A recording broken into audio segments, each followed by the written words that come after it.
এভারেস্টে পরিষ্কার অভিযান, কঙ্কাল মরদেহ সহ যা যা পাওয়া গেল। পৃথিবীর সর্বোচ্চ পর্বতশৃঙ্গ মাউন্ট এভারেস্টে চালানো হয়েছে পরিষ্কার পরিচ্ছন্নতা অভিযান। সেখানে এতই ময়লা আবর্জনা জমে আছে যে এগুলো এখন পরিবেশের জন্য হুমকি হয়ে দাঁড়িয়েছে। এভারেস্টের সর্বোচ্চ ক্যাম্পে কয়েকদিন পরিষ্কার পরিচ্ছন্নতার এই অভিযান চালানো হয়। এতে কাজ করেন শেরপা বা নেপালের সেনাবাহিনী সদস্যরা। অভিযানটি অর্থায়ন করে নেপালের সরকার।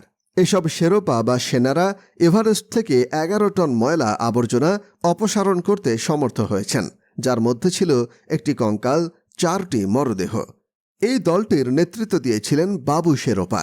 তিনি বার্তা সংস্থা এপিকে জানিয়েছেন, এভারেস্টের সর্বোচ্চ ক্যাম্প থেকে তারা অনেক ময়লা পরিষ্কার করেছেন, যার মধ্যে বেশিরভাগই হল পুরনো তাঁবু, কিছু খাবারের প্যাকেট, গ্যাস কার্তুজ, অক্সিজেনের বোতল, তাঁবুর প্যাকেট এবং দড়ি। তিনি আরও জানিয়েছিলেন, এগুলো এভারেস্টের 8000 ফুট উঁচুতে জমাট বেঁধেছিল। এই কারণে এগুলো অপসারণ করা খুবই কঠিন বিষয় ছিল।